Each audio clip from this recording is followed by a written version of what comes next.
No mundo perfeito, se você gosta de vulcões em erupção e de dinossauros errantes que não se importam com seus assuntos pessoais, nossa história começa em outro canto deste planeta miserável, especificamente uma floresta cujo desenho parecia estar tendo um dia ruim. Alguém caminhava cautelosamente entre os cadáveres de guerreiros como se estivesse... De repente, como todos os clichês ditam, um monstro terrível com olhos vermelhos brilhantes saltou na cara de Tamitsupini. Ficou surpreso e aterrorizado, como se alguém tivesse acabado de lhe dizer que sua assinatura da internet havia expirado. E claro, batalhas ferozes irromperam entre os humanos bons e as criaturas selvagens e más. Em meio a esse caos, um brilho azul brilhou nos olhos de nosso jovem herói, liberando um poder latente, porque é isso que sempre acontece nas histórias, certo? Ele se movia a uma velocidade além da compreensão da lógica, usando sua espada com uma habilidade que faria qualquer chefe de Suji ter inveja, desferindo golpes rápidos e poderosos, mas espere. Parece que todo esse heroísmo era apenas um comercial bobo em uma tela gigante no meio de uma cidade arruinada, promovendo o despacho para o programa mundial,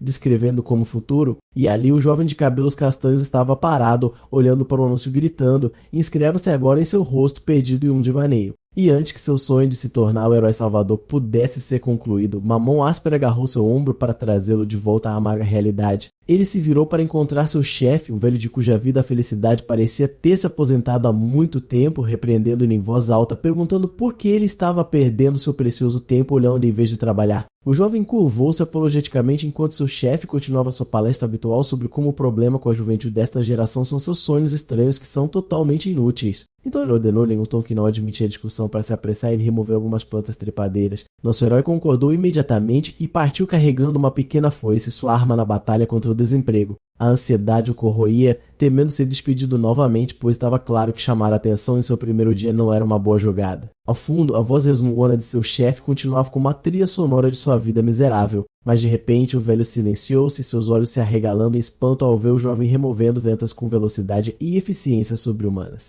Em instante, todas aquelas plantas malditas foram empilhadas em grandes sacos. Pela primeira vez, o velho mostrou sua admiração, admitindo que é raro ver um jovem tão trabalhador hoje em dia, e recompensou-o deixando-o ir para casa mais cedo. O jovem carregou a sacola no ombro, mas apesar do elogio, um olhar triste cruzou seu rosto, pensando que a ideia de se juntar àquele despacho heróico não era nada além de um sonho distante para alguém como ele. Mais tarde, soubemos que o planeta Terra estava acabado, destruído e drenado de sua vitalidade, assim como um jogo online cujos servidores haviam sido desligados. Foi então que o misterioso Ser Absoluto apareceu e ofereceu a solução mágica despachada para outro mundo. Os heróis, ou como eram chamados os despachados, abandonaram este planeta arruinado por outros mundos, mal conseguindo preservar o que restava da vida na Terra, trazendo a vitalidade de volta com eles como lembranças. O jovem segurou sua foice, olhando para o horizonte distante, perguntando sarcasticamente se ele poderia se tornar um daqueles super-heróis. Depois de terminar seu trabalho, ele caminhou pelas ruas desertas suspirando, sua única esperança na vida sendo chamado para o trabalho de amanhã de remover mais plantas. Ele caminhou até um prédio lotado de pessoas e, depois de empurrar e empurrar com dificuldade, finalmente chegou à mesa de um funcionário do governo. O jovem apresentou-se como Oi Shantsu e disse ao funcionário que tinha vindo verificar o progresso na investigação de reunião familiar que havia solicitado. O funcionário olhou para sua tela, que exibiu os detalhes de seu saldo de depósito de investigação, revelando que ele havia pago uma fortuna a procurar por sua família despachada, mas o saldo atual ainda era insuficiente. Com toda a frieza do mundo, o funcionário disse-lhe que esta estimada instituição não trabalha de graça e sugeriu que ele voltasse quando decidisse ter dinheiro antes de chamar a próxima Vitis. Enquanto isso, outro homem passou correndo por todos, implorando por qualquer informação, qualquer coisa, até mesmo apenas o nome do mundo que havia engolido sua família. Como de costume, alguém da multidão zangada gritou com ele, lembrando de que ele não era o único vivendo uma tragédia neste mundo, enquanto nosso herói, Shen Tzu, escapulha silenciosamente deste circo desesperado. Ele voltou para sua casa escura anunciando sua chegada ao vazio completo, apenas para ser recebido por uma lata de comida vazia rolando pelo chão em uma cena pateticamente dramática. Memórias inundaram sua mente. Ele se lembrou de como seu pai era um retornante de alto escalão, um verdadeiro herói. Mas como a situação no planeta piorou, ele foi despachado novamente no que parecia ser uma missão só de ida porque ele nunca mais voltou. Então ele se lembrou de sua mãe dizendo a ele que seguiria seu pai com sua avó, prometendo voltar rapidamente, pedindo-lhe para esperar apenas alguns dias. Mas parece que alguns dias em seu dicionário significavam para sempre, pois ela também desapareceu, deixando sozinho para se defender. E agora, depois de todo esse tempo, suas memórias dele se tornaram tão fracas que ele mal conseguia juntar seus rostos em sua mente. De repente, seu mundo decidiu dançar com ele. Tudo ao seu redor tremeu, uma luz brilhante apareceu, fazendo-se perguntar sobre a fonte dessa irritante comoção. Um tremor violento o jogou pela sala como uma boneca gasta, sua cabeça batendo na parede e um relógio caindo sobre ele como um comentário cômico deste momento trágico. Depois de recuperar a consciência desse choque inesperado, ele se perguntou o que diabos acabou de acontecer. Sentindo uma dor terrível em sua cabeça, ele pegou seu telefone para encontrar um alerta de desastre afirmando que uma onda de choque do retorno de um retornante havia causado o terremoto e o flash. E logo abaixo dessa notícia havia outra notícia de última hora que o chocou mais do que o sempre. O lendário retornante de classe se estava anunciando sua aposentadoria. Ele se perguntou em confusão enquanto lia os detalhes da notícia. Em uma entrevista televisionada, o retornante ferido apareceu afirmando que havia falhado em proteger o Deus, perdido todos os seus camaradas e não teve escolha a não ser retornar sozinho como um covarde. Por causa desse fracasso épico, ele não tinha mais as qualificações ou o desejo de ir em outra missão, então ele estava anunciando sua aposentadoria e implorando a todos para não perderem a esperança e para protegerem as Painhas. Isso foi seguido por manchetes sombrias perguntando-se como a Terra sobreviveria agora que os heróis estavam começando a se retirar, especialmente porque a população havia caído para menos de 500 mil. Nosso herói sentou-se em seu quarto escuro sentindo-se frustrado com o fracasso da missão e esta aposentadoria que veio no pior momento possível. Em meio ao seu desespero, ele ouviu um som na porta. Quem poderia estar visitando-o a esta hora? Ele não se lembrava de ter nenhum amigo. Ele caminhou em direção à porta com passos cansados, e então uma criatura estranha apareceu um coelho vestindo um terno elegante e uma gravata, perguntando educadamente se o senhor ou o senhor estava presente. Ele abriu a porta cautelamente, esperando que fosse talvez a piada mais estranha da história do planeta, apenas para congelar no lugar diante desta cena surreal. Com o choque, ele caiu para trás, gritando no topo de seus pulmões, pois a última coisa que ele esperava no final deste dia terrível era encontrar um coelho falante à sua porta. A criatura coelho tentou acalmar nosso herói, pedindo-lhe para ficar quieto porque ele tinha notícias muito boas, e então o parabenizou entusiasticamente por ter sido escolhido para se tornar um despachado como se ele tivesse acabado de ganhar um aviaiates. Shang-Tsu olhou para ele em total confusão, imaginando que tipo de alucinação era essa que fazia coelhos falarem e oferecerem oportunidades de emprego. O coelho mostrou total compreensão de seu estado de confusão, uma expressão que ele parecia ter praticado muito, mas ele garantiu que a decisão de sua seleção era real e além de qualquer dúvida. Para provar seu ponto, ele puxou um cartão de identificação oficial do Centro Global de Suporte ao Despacho, sugerindo que mudassem de local se ele ainda pensasse que era uma brincadeira elaborada. Enquanto caminhavam, Coelho perguntou a ele se ele tinha algum talento especial, apontando que a maioria dos humanos tem pelo menos um. Shanzo respondeu com brutal honestidade que, como Coelho obviamente sabia, ele era completamente desqualificado para esta missão. Ele explicou que a única coisa em que ele se destacava era em aparar árvores e flores, e ele não achava que super jardineiro fosse uma classe procurada em outros mundos. O Coelho ficou comicamente chocado, ao que Shunitsu perguntou se ele já não sabia disso, mas o Coelho se recuperou rapidamente com uma graça diplomática,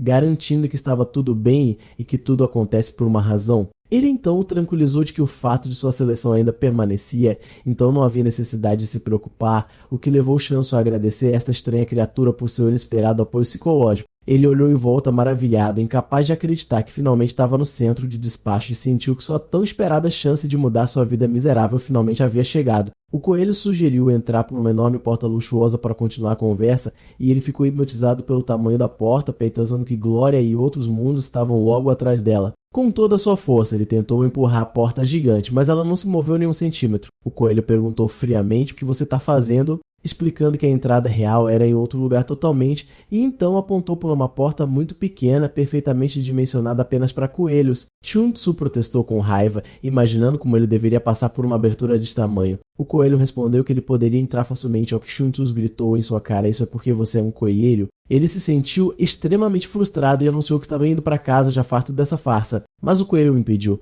lembrando de que ele havia falhado em todos os testes anteriores e foi considerado não qualificado, perguntando sarcasticamente se ele realmente pensava que uma oportunidade como essa valia sua bateria em sua porta 2 mês. Ele acrescentou que estava citando os próprios pensamentos de Jansu, que estavam passando por sua cabeça, expressando seu profundo pesar por sua decisão de ir para casa depois de ser escolhido com tanta dificuldade. No final, ele se resumiu ao seu destino, colocou-se de quatro e começou a rastejar pela pequena entrada na cena mais humilhante de sua vida, enquanto o coelho o apressava por dentro sem qualquer consideração por seus sentimentos. Depois de conseguir entrar, ele se levantou para descobrir que a sala parecia desapontadoramente comum. O coelho lhe disse que tinha um mundo perfeito adequado para ele, explicando que existem mundos diferentes para pessoas diferentes, e então ofereceu entusiasticamente a ele um mundo chamado Grilagem de Terras com um sistema de modelos. Shansu franziu as sobrancelhas, intrigado com o nome que soava como um título de videogame barato, enquanto o coelho ficou perturbado, suspeitando que Shansu pudesse ter ouvido falar deste mundo. Mas ele admitiu que nunca tinha ouvido falar, perguntando preocupado se era um lugar estranho, assim como uma expressão perversa apareceu no rosto do coelho.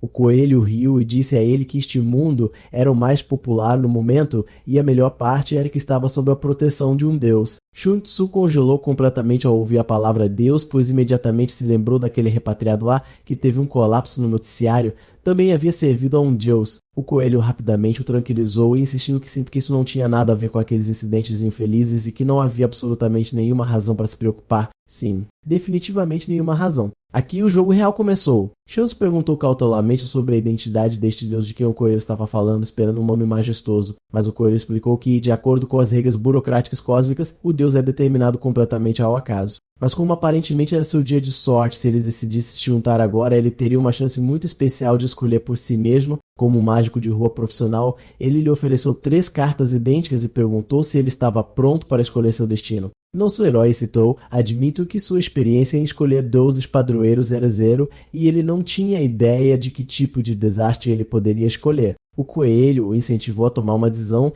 enfatizando que esta era uma rara oportunidade irrepetível e que o tempo estava se esgotando. Shinjo finalmente se convenceu, percebendo que uma chance como esta não viria novamente e silenciosamente se amaldiçoou por sua tola hesitação. Com um movimento decisivo, como se esforçando seu último centavo, ele sacou uma das cartas. Naquele momento, uma criatura esquelética gigante com olhos roxos brilhantes apareceu diante dele, liderando um exército de mortos-vivos. A carta revelou o deus do banimento com uma probabilidade de 44%, e o que o chocou e atordoou tanto que ele quase engoliu a língua. Furiosamente, o coelho o informou que a cena era apenas uma apresentação visual do produto, imaginando por que ele estava tão surpreso. Ainda sob o efeito do terror, Shansu respondeu perguntando que tipo de deus é introduzido de uma maneira tão horrível, adequada para um filme de terror. Ele reclamou que o próprio nome Deus do Banimento soava como um mau presságio e um desastre garantido. Ele perguntou com hesitação e medo se ele poderia talvez sacar novamente, e o coelho imediatamente e alegremente concordou, o que o fez agradecê-lo em confusão. Ele sacou outra carta esperando que o resultado fosse diferente desta vez e que ele conseguiria um deus que amasse flores e paz. Mas ele gritou em frustração e desespero ao descobrir que era a carta do deus do banimento novamente, mas desta vez com uma probabilidade maior de 45%. Ele explodiu de raiva com o coelho, acusando de trapaça e engano e imaginando como ele poderia obter o mesmo descatastrófico sempre. Mas com uma seriedade repentina e um tom desprovido de diversão, o coelho disse que não havia nada de errado com as cartas e perguntou-lhe com um olhar penetrante: você entende o que isso significa? Shansu imediatamente recuou com medo dessa mudança repentina na personalidade do coelho fofo. O coelho anunciou que esta era sua última chance e disse a ele para escolher sabiamente desta vez. Ele fechou os olhos, implorando a todas as forças do universo que a carta não fosse negativa novamente. Ele escolheu sua última carta e de repente uma luz verde quente e reconfortante o envolveu. Ele abriu os olhos para descobrir com imensa alegria que finalmente havia recebido uma carta diferente. A carta revelou a deusa da abundância, mas com uma probabilidade de aparência quase impossível de 0,000. Embora seus efeitos listados parecessem modestos,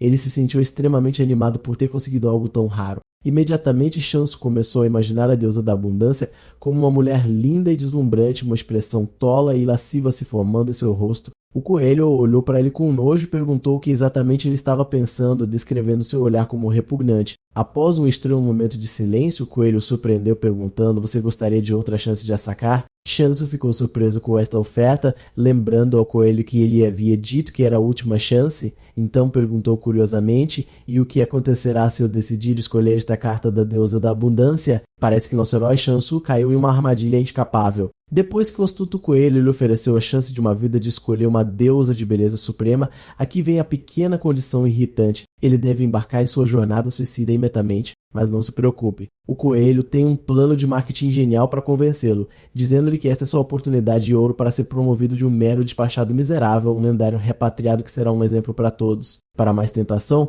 ele pinta um quadro otimista de um futuro brilhante onde ele se tornará um herói nacional que todos torcem e talvez até seja coroado salvador de toda a Onseabe. Que oferta que não pode ser recusada. O coelho conclui sua oferta com um sorriso malicioso, garantindo-lhe que uma vida totalmente nova o espera, então ele deve pensar cuidadosamente sobre esta generosa oferta. Após momentos de profunda reflexão filosófica, nosso herói chega a uma conclusão genial. Sua vida atual é chata e ele ficará preso em uma espiral de fracasso para sempre se não aproveitar esta oportunidade. E assim, com rara coragem, ele decide que chegou a hora de tomar uma decisão fatídica, e é apenas uma questão de momentos antes que uma mensagem de congratulações extravagante apareça orgulhosamente anunciando que ele se tornou servo obediente da deusa da abundância e que chegou a hora de conhecê-la. Uma senhora deslumbrante com cabelos verdes aparece diante dele, mas parece que no orçamento não foi suficiente para mostrar seu rosto, assim. Ela o recebe como um potencial despachado, um título menos grandioso do que ele esperava. A visão celestial desaparece repentinamente e se transforma em uma carta, deixando nosso herói atordoado no chão, imaginando se o que ele viu era real ou apenas uma alucinação. Mas isso não importa.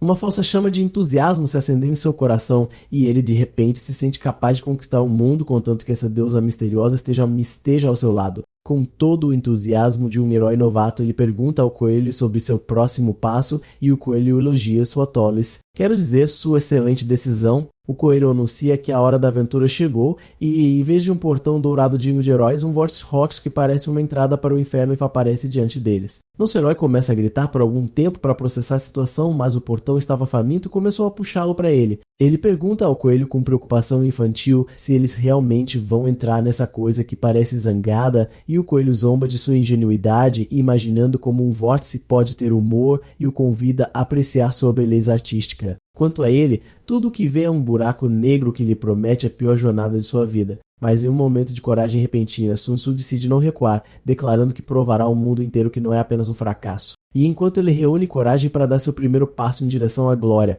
o coelho lhe dá um pequeno empurrão na forma de um chute poderoso que o envia direto para os braços do desconhecido. E enquanto ele cai gritando as mais belas maldições para seu amigo peludo, o coelho acena para ele como se dissesse: desejo-lhe uma boa jornada, nosso bravo herói. Então uma voz misteriosa pergunta ao coelho sobre o motivo desse incentivo violento e o coelho responde que a intervenção direta é proibida, mas parece que chute nas costas são permitidos. A voz culpa o coelho, lembrando de que não podem perder esse garoto, e pergunta se ele ainda está apegado ao seu Deus fracassado, ao que a resposta é afirmativa, o que prova que a estupidez não se limita apenas aos humanos. Enquanto isso, nosso herói aterrissa em um novo mundo para ser recebido por uma janela do sistema eletrônico trazendo mais notícias. A informação chocante, essa pequena porcentagem não era para a raridade do aparecimento da deusa, mas para o tamanho trivial de sua influência. Nosso herói grita um grito icônico, percebendo que escolheu uma deusa com o poder de uma bateria de celular prestes a acabar. Naquele momento, ele atinge o chão com força, senta-se em meio à ruína, contemplando suas decisões geniais e como uma informação tão importante chegou a ele depois que era completamente tarde. Excelente atendimento ao cliente, de fato. Nosso herói, Shansu, sentou-se desesperadamente em meio aos escombros que deveriam ser seu novo reino. Então, como uma reação completamente natural, ele começou a rir histericamente, finalmente compreendendo a magnitude do desastre em que ele havia se jogado tão entusiasticamente. Para piorar as coisas, uma janela do sistema apareceu diante dele para lembrá-lo de sua escolha genial, a deusa da abundância, com influência quase inexistente. Ele olhou para o templo dilapidado ao seu redor na terra árida, imaginando com amargo sarcasmo onde estava essa suposta abundância neste lugar que parecia estar sofrendo de fome há séculos. Então, outra janela do sistema apareceu para recebê-lo oficialmente no mundo da grilagem de terras com um sistema de modelos e deu-lhe o título de mensageiro de uma deusa cujo nome eles querem sequer se preocuparam em escrever. Sua missão era garantir o máximo de terra possível para ela. Ele notou o erro de ditação no nome da deusa e surgiu com uma teoria de que poderia ser porque o tamanho de sua fação era tão pequeno que o sistema não o reconheceu. Ele decidiu que não podia ficar sentado lamentando seu destino e que tinha que explorar o lugar primeiro. Talvez ele encontrasse essa deusa lendária em algum lugar. Enquanto caminhava, viu uma foice no chão como se estivesse esperando por ele. Ele a pegou e, apesar de sua surpresa com sua presença aqui, sentiu uma familiaridade estranha e confortável com ela, como encontrar um amigo de sua vida miserável passada. De repente, uma criatura enorme com olhos brilhantes que iluminavam a escuridão apareceu atrás dele e ele congelou no lugar com terror, percebendo que era um monstro de verdade. O pânico o atingiu. Como poderia um monstro aparecer antes mesmo de ele conhecer seu chefe de ousa? E ele decidiu que era inaceitável morrer de uma forma tão ridícula. Em uma tentativa desesperada e heróica de se defender, ele levantou a foice e ameaçou a criatura aterrorizante com ela. Mas ele ficou surpreso quando descobriu que o que ele pensava ser um monstro aterrorizante nada mais era do que um pequeno monstro tremendo de medo com os olhos cheios de lágrimas. Ele se perguntou em confusão como essa criatura fofa poderia ser classificada como um monstro, especialmente porque não parecia hostil, mas sim parecia estar à beira de um ataque cardíaco. Por um momento, um pensamento ganancioso passou por sua mente.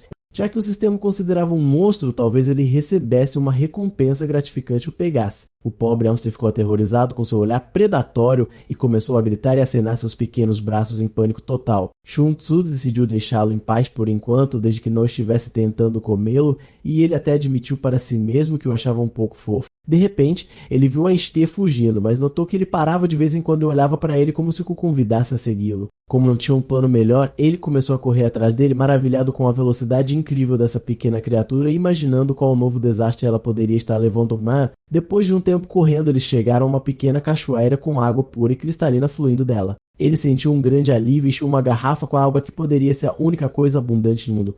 Ele se sentou para descansar depois de saciar sua sede e perguntou ao hamster se ele vivia neste lugar. Então, com toda a seriedade, ele perguntou se ele sabia onde estava a deusa, a dona de grande abundância. Mas Einstein estava ocupado lambendo seu pelo e Chance percebeu que era impossível ter uma conversa racional com ele. O Einstein, seu guia turístico não oficial, fez um som novamente como se dissesse: "O passeio ainda não acabou, seu idiota." Chance decidiu ver qual outra surpresa miserável essa criatura tinha reservada para ele, então ele a seguiu novamente. Desta vez, o Einstein louvou uma árvore enorme e majestosa e ele admirou seu tamanho por um momento antes de perceber que estava completamente seca e morta, assim como as árvores que ele havia deixado para trás na terra. Na base da árvore, ele viu algo estranho saindo do chão, apenas para descobrir que havia pisado em uma planta de ginseng murcha, perguntando-se por que tal planta seria neste lugar desolado. Naquele momento, o hamster soltou um grito de terror como se o mundo tivesse acabado. Chance brincou pedindo desculpas a ele e perguntou se essa raiz era seu animal de estimação ou algo assim. Naquele exato momento, uma janela do sistema apareceu para parabenizá-lo por descobrir o deus da região.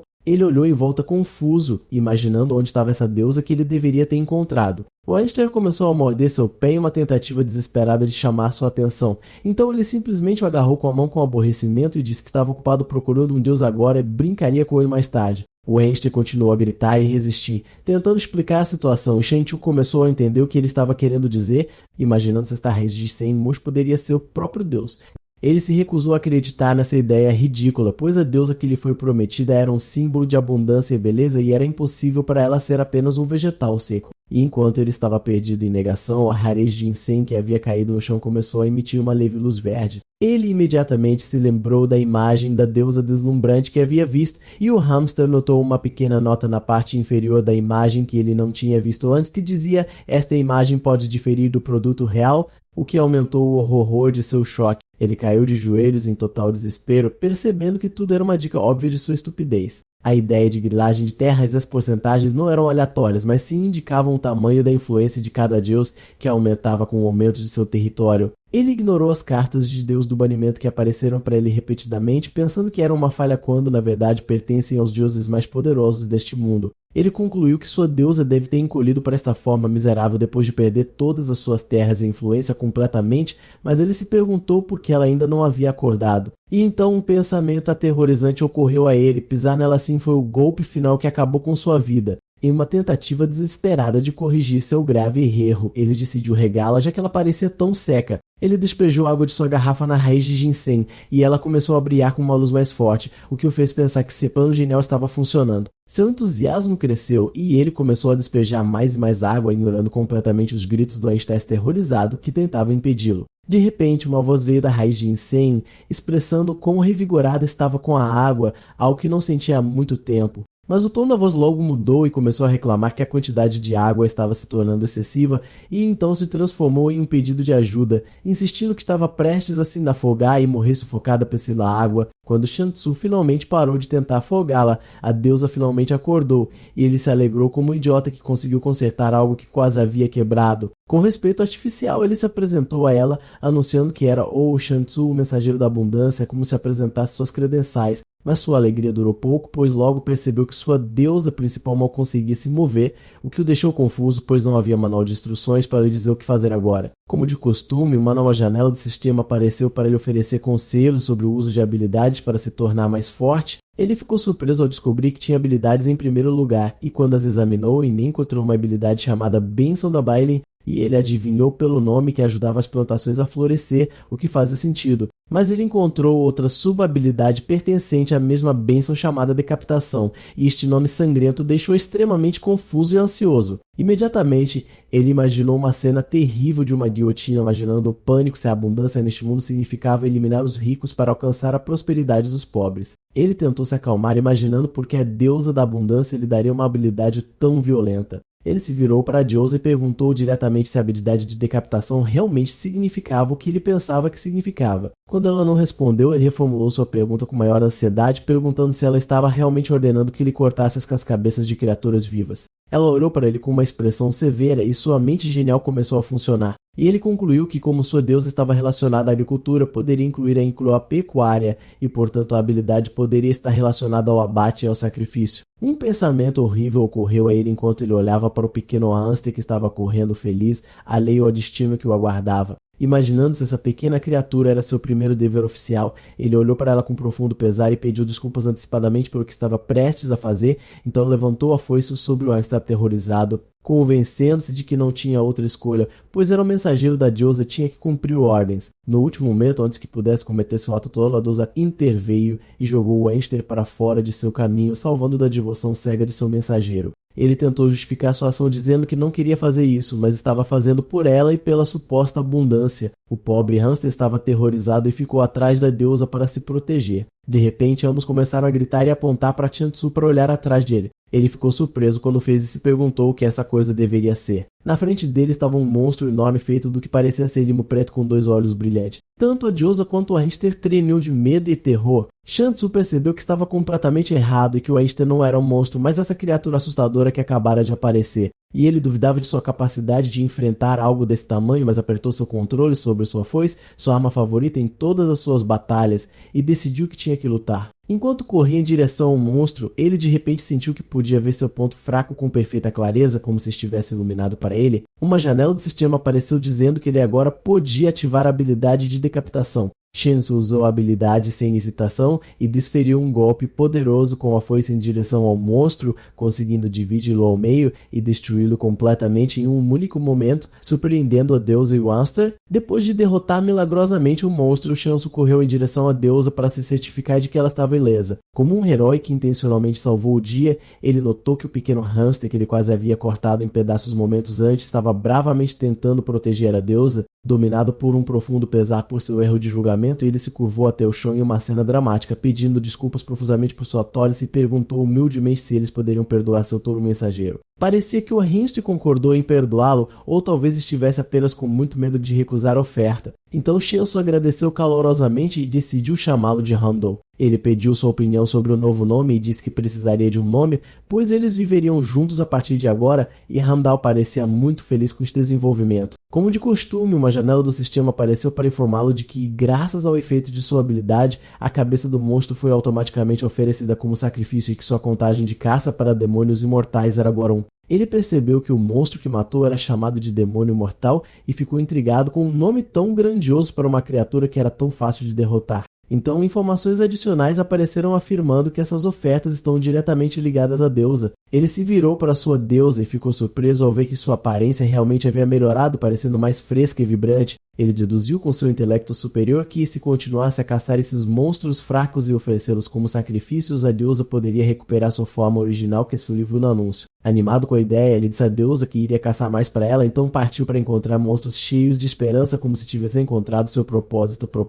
Ele parou quando chegou ao local desejado, e outra janela do sistema apareceu informando da existência de pontos não especificados que poderiam ser usados e com uma nota de que não poderiam ser trocados. Ele se perguntou quando havia obtido esses pontos, mas decidiu que eles eram uma coisa boa de qualquer maneira e não se preocupou em pensar mais sobre isso. Ele chegou a uma área cheia de monstros e decidiu que tinha que se livrar deles primeiro. Ele se sentiu completamente confiante, pois sua habilidade era muito poderosa e fácil de usar, e esses monstros se moviam tão lentamente que pareciam estar em um tom. Ele ativou a habilidade de decapitação e eliminou um grupo deles com total facilidade. Uma nova janela do sistema apareceu confirmando que caçar monstros realmente lhe concedia pontos. Ele se sentiu satisfeito consigo mesmo e decidiu iniciar um desafio de caçar 100 monstros. Depois de algum tempo, Amda estava sentado feliz em seu ombro e ele começou a acariciá-lo como se fosse ele quem tivesse feito todo o trabalho duro. Depois que o número de monstros que ele havia caçado chegou a 1001, ele ainda estava se perguntando por que eles eram chamados de demônios imortais quando morriam tão praticamente facilmente.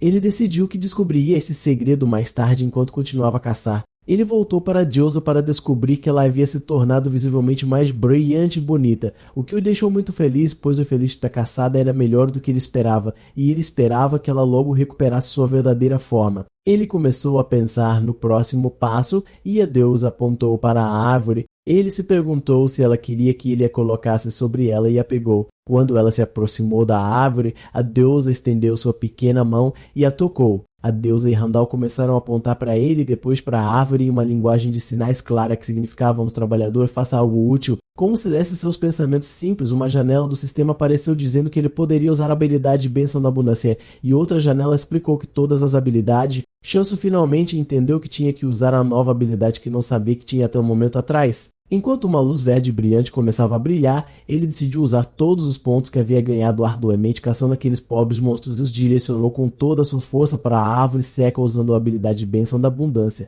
A energia fluiu de suas mãos e, em momentos, um milagre aconteceu. A vida voltou à enorme árvore. Seus galhos cresceram, suas folhas brotaram e deu frutos completamente em uma exibição teatral rápida com frutas vermelhas maduras brilhavam entre as folhas verdes frouxas. Shun-Tzu ficou espantado ao descobrir que essas frutas eram maçãs. Ele pegou uma e ficou maravilhado com seu tamanho e peso não naturais. Ele nunca tinha visto uma maçã como esta, mesmo na terra antes de ser destruída. Apesar do forte desejo de devorá-la imediatamente, ele lembrou-se dos seus deveres como um mensageiro fiel e decidiu oferecer o primeiro fruto como um sacrifício à sua deusa. Ele colocou a maçã em frente a ela, expressando a esperança de que ela regressasse em breve à sua magnífica forma original, mas acrescentou que ela também era muito fofa na sua forma de raiz atual. De repente, ele viu Deus absorver a maçã de uma forma estranha e perturbadora. Quando ela se abriu como uma flor carnívora e devorou o fruto inteiro num instante, o que o deixou completamente chocado e instante. Ele pensou para si mesmo que seria melhor nunca irritar enquanto ela começa daquela maneira. Depois disso, ele decidiu que era a altura de ele e a Randall receberem a sua parte do saque.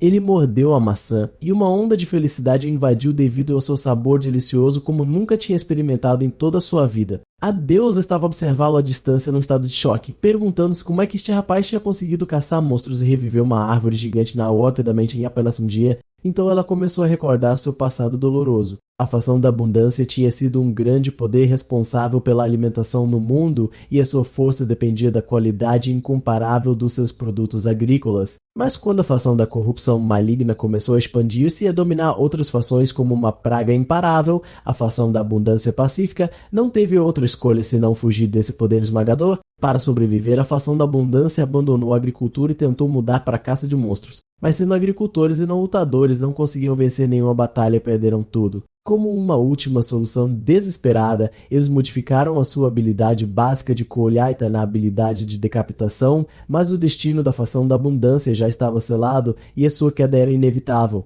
A deusa lembrou-se de que a habilidade de decapitação não era originalmente uma habilidade de combate para matar monstros, mas era apenas uma forma de trazer de volta as cabeças de vãos ou monstros já mortos para obter recursos deles. A deusa continuou a pensar no seu passado, cheio de derrotas, percebendo que a ideia de transformar agricultores em guerreiros era má desde o início e que modificar a habilidade era o melhor que podiam fazer nas circunstâncias. É claro que se tivesse havido uma pessoa incrivelmente forte entre eles, talvez tudo tivesse mudado, mas a sorte não estava do seu lado. De repente, a sua linha de pensamento foi interrompida quando viu Sansu Lishin aproximar-se dela com um olhar determinado nos olhos que sugeria que ele estava prestes a tomar uma decisão que mudaria o mundo. Mas ele simplesmente interrompeu seus pensamentos profundos para lhe perguntar com um sorriso inocente se podia ter mais maçãs. A deusa suspirou, perguntando-se que pecado tinha cometido para que o universo lhe enviasse um rapaz cuja única preocupação era encher o estômago. Mas ela decidiu que ele era agora o seu subordinado, e como não havia política de devolução, ela nunca o abandonaria. E então, inesperadamente, ela agarrou-se à sua perna. Shansu entrou em pânico por um momento, perguntando se ela também o ia absorver da mesma forma que tinha devorado a maçã. Depois de juntar as maçãs num saco grande, ele carregou gentilmente a deusa adormecida nos seus braços, notando que ela devia estar muito cansada do seu dia agitado a cultivar e a vê-lo trabalhar. Ele colocou-a num local seguro e disse a Randa que ele também tinha trabalhado arduamente hoje e merecia elogios. De repente, um enorme estrondo de trovão atingiu o céu limpo, deixando-o em pânico, e ele preocupou-se que o som pudesse ter acordado a deusa adormecida. Mas ele logo percebeu que o som não era um trovão, mas um som vindo do seu próprio estômago, protestando ruidosamente porque não tinha comido nada além de maçãs o dia todo. Uma janela do sistema apareceu repentinamente anunciando um evento entre entrega em andamento. Ele ficou surpreso com a existência de um serviço de entrega neste mundo desolado, mas adivinhou que era possível com as muitas coisas estranhas que estranham da Terra. No entanto, ele perguntou-se como é que na Terra eles conseguiam identificar sua localização para entregar qualquer encomenda. Ele notou que Randall parecia cansado e sugeriu que dormissem primeiro e adiassem o pensamento sobre os mistérios do universo para amanhã, e ele cobriu a deusa com algumas folhas como um cobertor temporário num lugar completamente diferente, num alto edifício, o chamado Templo da Circulação. Uma mulher estava a andar com confiança e raiva, invadindo o escritório de um empregado. O empregado, que parecia ser seu chefe, perguntou-lhe por que ela estava ali em vez de realizar a raia entrega que sido atribuída. Ela respondeu com raiva, acusando de estar a brincar com ela, e disse-lhe que estava atolada em trabalho até este novo pedido não fazer sentido nenhum. Os detalhes da desastrosa encomenda apareceram diante dela, uma viagem de negócios de 2 dias para uma área restrita, sabendo que não receberiam nenhum pagamento devido a um evento de envio gratuito. E pior, o cliente queria pagar a encomenda com maçãs porque não tinha dinheiro.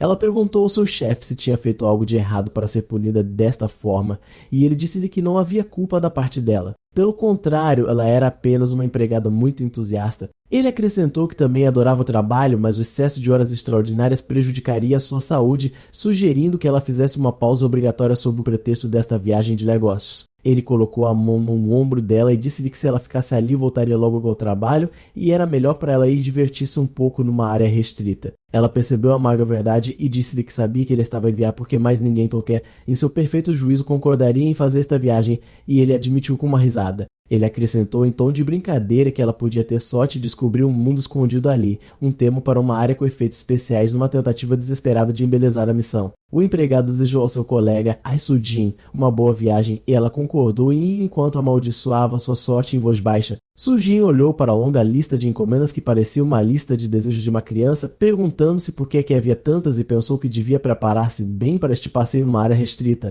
Ela cerrou o punho com determinação, esperando pelo menos que todo este esforço não fosse em vão e que ela voltasse com maçãs deliciosas. Entretanto, Shansu estava a divertir-se ao máximo, passando seu tempo a brincar com Hamdol e a deusa entre as pilhas de maçãs que tinha colhido. Andor estava a tentar esconder e suprimiu seu riso, mas Shansu ouviu facilmente e aproximou-se dele de forma divertida. Ele agarrou Hamdol e começou a repreendê-lo em tom de brincadeira por comer as maçãs, que eram seu único capital. Ele lembrou-lhe que estas maçãs não eram para comer, mas para trocar, e perguntou-se como é que eles iriam enfrentar o visitante esperado hoje se ele continuasse a devorar os seus mantimentos da forma. Ele suspirou preocupado, pois não queria causar uma má impressão na sua primeira reunião de negócios neste mundo. Ele recordou as informações que obteve ao fazer o pedido de entrega, onde aprendeu que este mundo era dividido em áreas chamadas blocos. E embora parecessem terras normais, havia barreiras nas suas extremidades e mover-se entre elas exigia um bilhete de circulação diário provavelmente caro. A sua área estava completamente isolada do mundo